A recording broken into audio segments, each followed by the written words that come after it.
ప్రస్తుతం మనతో పాటు ప్రముఖ ఆధ్యాత్మికవేత్త, astrologer, professor doctor Mallapudi Satyanarayana Murthy గారు ఉన్నారు. గురువుగారితో మాట్లాడేద్దాం. నమస్కారం గురువు. నమస్కారం మణికంఠ గారు. గురుగారు, 2026 ఓవరాల్గా ధనుసు రాశి వారి స్థితిగతులు ఏ విధంగా ఉండబోతున్నాయి? ప్రత్యేక యోగాలు ఏమైనా ఉన్నాయా? గ్రహస్థితి ఎలా ఉంది? సంవత్సరం మొత్తం కూడా వీళ్ళు ఎలాంటి జాగ్రత్తలు తీసుకోవాలి గురుగారు? ప్రత్యేక యోగాలే అగంగాను. ధనుసు రాశి వారికి అర్ధాష్టమ శని దంచవే మేనత్త కూతురు అంటూ దంచుతుంది. ఫస్ట్ యోగాల సంగతి దేవుడు ఎరుగు. ఇకపోతే ఈ యొక్క నూతన సంవత్సరం అనేటటువంటిది ఉగాది నుంచి ఉగాది వరకు చూస్తాం మనం. 2025 ఉగాది నుంచి 2026 ఉగాది వరకు. కానీ పాశ్చాత్య సంస్కృతి, మేము పాశ్చాత్య సంస్కృతిని పాటించమండి అంటూనే మందుబాటులు డిసెంబర్ 31 పార్టీలో కూర్చొని వాళ్ళు ఎంతమంది ఉన్నారు? అందరూ పాటిస్తారు. కాబట్టి జనవరి 1 నుంచి డిసెంబర్ 31 వరకు పాటించేటటువంటి ఈ యొక్క జాతక ప్రమాణాలు అందరూ కూడా చెప్తున్నారు.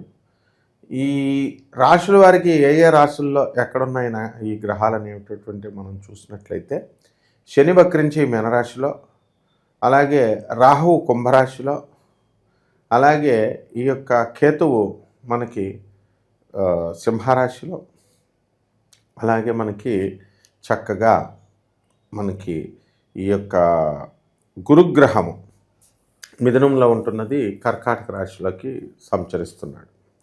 అలాగే ఈ గురుగ్రహము అతిచారాలు ఉంటాయి, వక్రించడాలు ఉంటాయి, కాబట్టి సింహరాశిలోకి వెళ్ళడం జరుగుతుంది. అలాగే రాహు కూడా అక్టోబర్ 30 దాటిన తర్వాత రాహువు ఈ యొక్క కుంభరాశి నుంచి మకర రాశిలోకి రావడం జరుగుతుంది.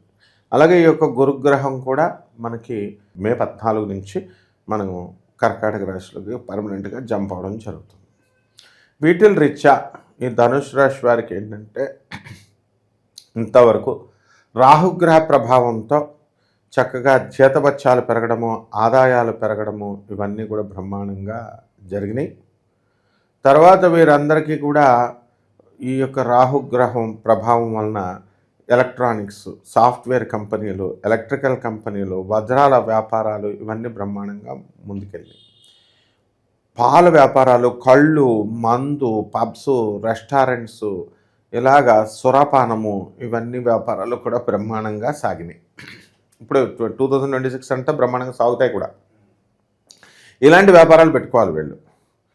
నెక్స్ట్ ఈ ధనుసు రాశి వారికి అందరికీ కూడా మనకి భాగ్యంలో ఉన్నటువంటి ఈ యొక్క కేతుగ్రహ ప్రభావం వలన మనకి అనేకమైనటువంటి లాభాలు కలగడానికి అవకాశాలు ఉన్నాయి.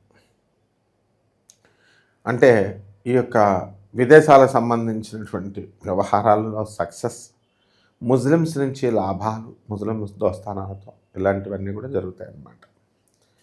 ఇక ఈ రాశివారు ఎక్కువగా ఈ ధనుసు రాశి వారు ప్రేమ వ్యవహారాల్లో నిమగ్నమవుతారు. అలాగే పెళ్ళైనటువంటి వాళ్ళు అక్రమ సంబంధాలు పెట్టుకోవడానికి కూడా అవకాశాలు ఉన్నాయి. మగాళ్ళు, ఆడవాళ్ళు తీసి పక్కన పడేసేయండి. ఇటువంటి వాళ్ళు వీళ్ళందరికీ అనుకోకుండా వివాహాల్లో వీరు ఇతర క్యాస్ట్లు కాదు, ఇతర రిలీజియన్స్ అమ్మాయినే చేసుకోవడానికి ఎక్కువ అవకాశాలు ఉన్నాయి. ఎక్కువగా ముస్లిమ్స్ అమ్మాయిలను చేసుకోవడానికి అవకాశాలు ఉన్నాయి.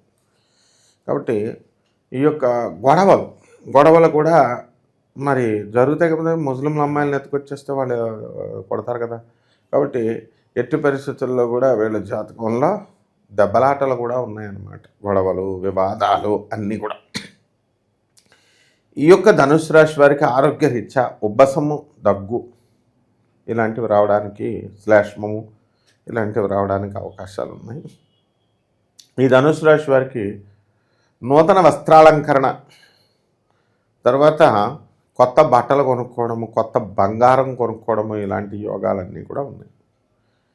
కోట్ల రూపాయలు తీసుకొచ్చి వీళ్ళంతా కూడా ఎక్కువ వడ్డీకి తీసుకొచ్చి పెట్టుబడులు పెట్టారు. అటువంటి వాళ్ళంతా కూడా ఎక్కువ లాభాలు గడించడానికి అవకాశాలు ఉన్నాయి. రియల్ ఎస్టేట్ వాళ్ళు, బిల్డర్లు ఎవరైతే ఉన్నారో అటువంటి వాళ్ళంతా కూడా ఏమంటే మేము కోట్ల రూపాయలు పెట్టుబడి పెట్టినా సరే మా దగ్గర ఇంకా స్థలాలు అమ్ముడవట్లేదండి, కొనడం లేదండి అని బాధపడేటటువంటి వాళ్ళు ఉన్నారు. కొంటారు, ఇంకా టైం ఉందన్నమాట. విదేశాలకు ట్రై చేస్తున్నారు చాలామంది. విదేశాలకు వెళ్ళి ఉద్యోగాలు చేయాలని అని విద్యార్థులే కాకుండా ప్రైవేట్ ఉద్యోగాలు చేస్తున్నటువంటి వాళ్ళు కూడా చాలామంది ప్రయత్నిస్తున్నారు. అటువంటి వాళ్ళకందరికీ కూడా వాళ్ళ కోరికలు తీరడానికి అవకాశాలు చాలా అధికంగా ఉన్నాయి. అలాగే ఈ యొక్క విదేశాల్లో సీట్లు రావడానికి కోసం కూడా విద్యార్థులందరూ ప్రయత్నించారు. వాళ్ళకి వీసాలు ఇవన్నీ కూడా రావడం జరుగుతుంది. విదేశాలకు వెళ్తారు కూడా. ఈ ధనుసు రాశి వారికి ఒంటరితనము అనేటటువంటిది ఈ సంవత్సరం ఉంటుంది ఎక్కువగా. కొన్ని విషయాల రీత్యా కొంచెం డిప్రెషన్కి వెళ్ళడానికి అవకాశాలు ఉంటాయి.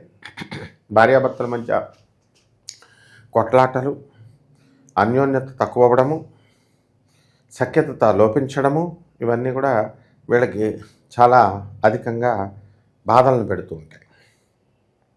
అయితే సమాజంలో వీళ్ళకి గౌరవ సత్కారాలు బాగుంటాయి. కాబట్టి ఎక్కడికి వెళ్ళినా కూడా వీళ్ళకి సన్మానాలు, వీళ్ళు వచ్చారు రండి అని చెప్పేసి వీళ్ళకి ఆహ్వానాలు ఇవన్నీ కూడా చేస్తారు. ఇవి జాతకంలో జీవితంలో ఒక భాగం కాబట్టి వీళ్ళు చాలా సంతోషంగా ఉండడం అనేటటువంటిది జరుగుతుంది. ఇక వీళ్ళ పిల్లల్ని స్థిరపరచాలి అనేటటువంటి ఆలోచనతో వీళ్ళు అనేక రకాలైనటువంటి ప్రయత్నాలు చేస్తూ ఉంటారు. రకరకాల డబ్బులు లక్షల్లో తీసుకొచ్చి ఫీజులు కట్టి వీళ్ళంతా కూడా చేస్తారు. అండ్ వాళ్ళ పిల్లలు కూడా బాగానే చదువుతారు. వాళ్ళ పిల్లల నుంచి బాగా వృద్ధిలోకి సంతోషంగా ఉంటారు. ఇక పరిహారాల దగ్గరికి వచ్చేసరికి పరిహారాలు తెలుసుకునే ముందు ఏంటంటే ఇవన్నీ గోచార రీత్యా మనం ఈ యొక్క స్కెలిటన్ ఐడియాగా మనం చెప్తున్నాం కొన్ని కోట్ల మందికి కలిపేసి.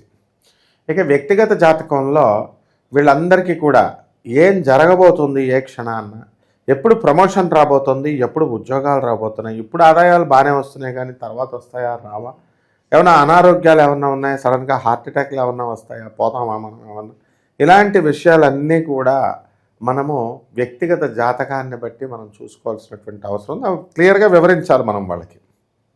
వివరణ వల్ల వాళ్ళు ఎప్పటికప్పుడు ప్రికాషన్స్ పొంది తగ్గుతారు.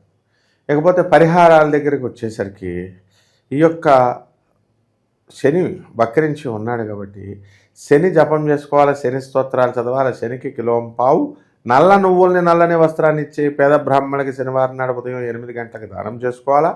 దశమహావిద్యల్లో ఒకటైనటువంటి మహాకాళి అమ్మవారి యొక్క హోమాన్ని వీళ్ళ ఇళ్లలో జరిపించుకోవాలా. అలాగే మహాకాళి మంత్ర అనుష్ఠానం జపం చేసుకోవాలా. అలాగే రావి చెట్టు చుట్టూ ప్రదక్షిణాలు ఓం శనైశ్చరాయ నమః అంటూ చేసుకోవాలా. నువ్వుల నూనెతో అభిషేకాలు ఇలాంటివన్నీ చేయాలి. ముఖ్యంగా పేదవారికి, అనాథలకి, వికలాంగులకి, సాధువులకి వీళ్ళు దాన ధర్మాలు చేసినప్పుడు మాత్రమే మనకి శని అనేటటువంటి వాడు లొంగి ఉంటాడు.